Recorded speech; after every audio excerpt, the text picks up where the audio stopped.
Bonjour, bonjour. Je suis ici avec mon ami César Correa, qui est un pianiste virtuose. Je crois que tu nous as offert, en tout cas moi, tu as offert le plus beau concert que j'ai assisté dans ma vie aujourd'hui. On était entourés d'amis très proches et par rapport à cette énergie de groupe, tu as composé sur des thèmes différents, sur des intentions différentes.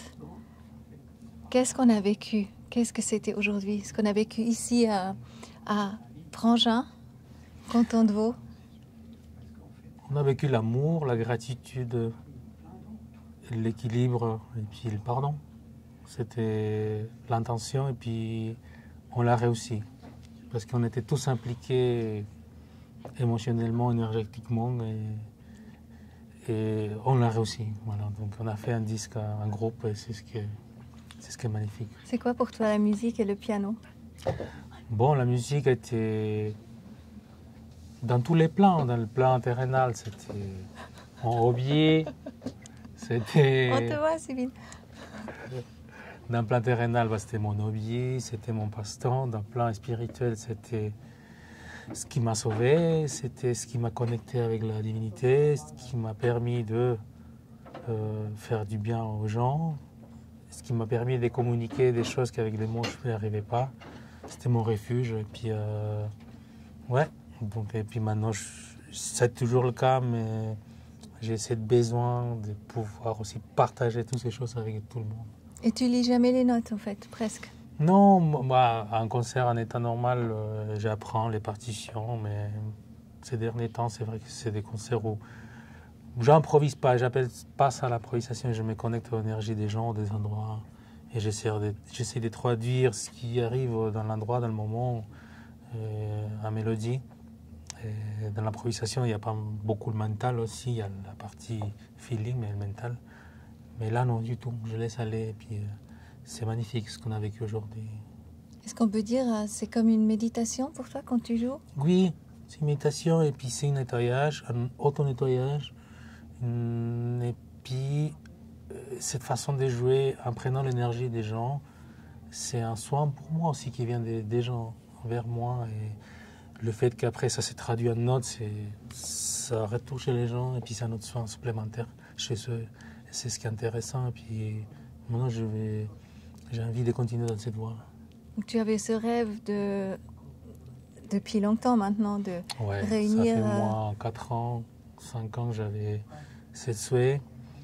Et c'est clair que moi, je pense que les choses elles arrivent au moment juste. Je le voulais, mais il fallait que je fasse un chemin personnel, spirituel, et puis d'ancrage aussi avec moi-même, et puis avec l'univers, avant de pouvoir offrir quelque chose de valable. Et puis voilà, c'est le cas, puis je suis content. Donc c'est un très très grand jour pour toi aujourd'hui, on peut C'est dire. énorme, oui. Tu sais, j'imagine une histoire, c'est comme un livre d'une histoire qui commence bien. Il était une fois, puis au milieu, il y avait quand même pas mal de ténèbres, et puis des passages et des chapitres très, très sombres.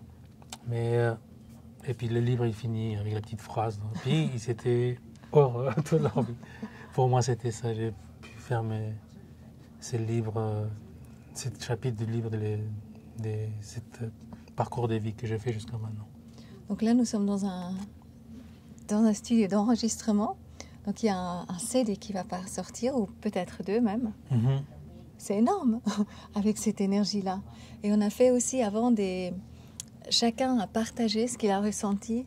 Et ça va être ressenti. Je pense que le groupe qu'on était, on a tous ensemble, on incarne la diversité, tu vois, des êtres. Mm-hmm. Et je pense que chaque personne va pouvoir trouver en soi ce chemin de guérison, de joie, de gratitude. En fait, il y a plein de morceaux différents qui étaient composés, amenés d'une manière différente, et chacun pourrait connecter avec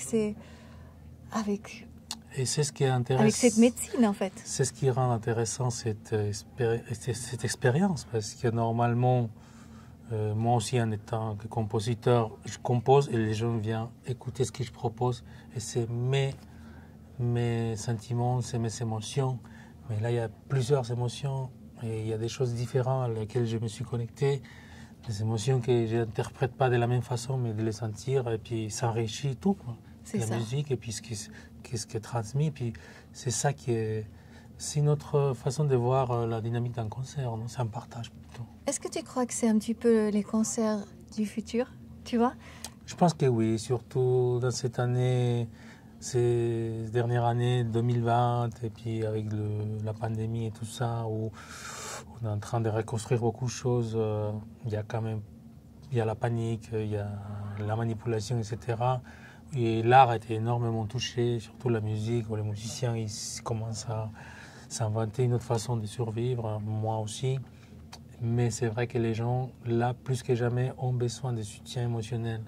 Et donc, ce qui était au début négatif va être positif. Il y a quelque chose de nouveau qui va naître, de plus sincère aussi.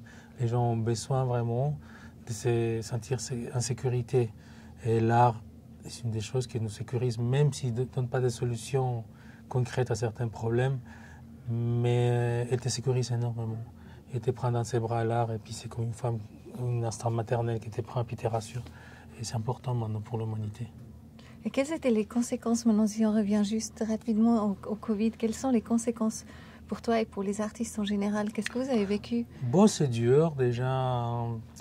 En général, le souhait d'un musicien quand il fait des études, c'est surtout faire des concerts, non? Donner des cours, c'est aussi c'est un travail qui est bien, mais la plupart des musiciens on fait la musique parce qu'on veut se produire. Et puis il y a beaucoup de musiciens comme moi à l'époque, on vivait que des concerts, des tournées, et du coup de rien avoir, c'était dur. Et puis aussi de voir que dans la Suisse, je ne parle pas des autres pays de la communauté, mais la Suisse, il n'y a pas vraiment un système qui aide les musiciens. On s'est trouvé vraiment littéralement dans la rue, et puis... Mais c'est ça, on est dans la rue, puis les musiciens ont commencé à se produire dans la rue à nouveau. Et puis, je pense que le côté romantique des artistes a dû de faire surface pour croire encore à ça, puis pas laisser tomber. Je pense que comme j'avais lu une fois, une société qui n'a pas de culture est condamnée à mourir. Et puis l'art en général, fait une partie énorme de la culture. Et elle survit, mais elle nous fait survivre aussi. J'imagine pas un monde sans musique. C'est impossible. Non, on est d'accord. C'est impossible. Personne ne s'imagine. Et comment tu vois pour toi et en général pour les artistes le monde de demain? Ok, on a dû se réinventer. Donc aussi, toute cette situation a fait appel à l'ingéniosité et puis à notre instinct de survie. Hein? Donc voilà, les concerts par vidéo nés, des autres manières de se produire, ils sont en train de se créer. Et ça nous pousse vraiment à sortir aussi d'une certaine monotonie qui a amené à certaines injustices aussi dans le monde de la musique. Donc je ne suis pas content du tout, bien sûr, qu'on a dû dépasser par ça. Mais c'est vrai que la créativité qu'on a pour l'art, maintenant se concrétise aussi pour l'art de vivre. Hein. On a été accusés, et pas à tort, des musiciens, des artistes, de ne pas avoir l'art de vivre. Hein, d'être un peu olé olé, etc. Mais là, c'est vraiment notre créativité, elle n'est pas seulement pour l'art, maintenant, c'est aussi pour la vie. Et c'est énorme, c'est une opportunité très grande, et je l'ai vu de ce côté-là. Hein. Ça nous a ouvert l'esprit à se dire, OK, on peut utiliser notre créativité, notre inspiration aussi pour la vie, pas seulement pour l'art, et c'est génial. Donc, comment tu t'imagines l'expression de la musique dans 10 ans? Dans 5-10 ans, si le monde maintenant il tourne d'un côté comme on le souhaite? Bon, déjà, dans le fait que je pense la magie d'un concert, surtout un concert, hein, c'est de voir l'artiste en personne et puis de ressentir ses énergies. C'est l'échange. Et puis, c'est clair que par vidéo, on peut apprécier une bonne mélodie, mais l'énergie n'est pas la même. Et on ne peut pas la transmettre de la même façon. Hein. Donc, pour le moment, on est construit à ça, mais je pense que les musiciens, je ne suis pas le seul qui a eu l'initiative de faire un concert assez spécial. Et puis, beaucoup de musiciens, ils sont en train vraiment de retourner à la simplicité, à la source de tout, et se dire, OK, on va survivre, mais avec la sincérité de notre art.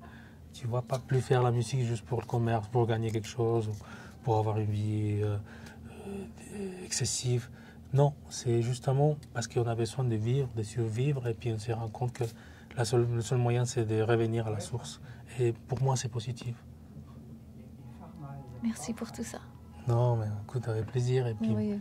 merci à César. vous tous que vous croyez encore à ce projet d'amour, parce que c'est un projet d'amour. Et puis, je suis plus qu'honoré de tous les gens qui ont pu participer avec leur énergie à cette jolie aventure.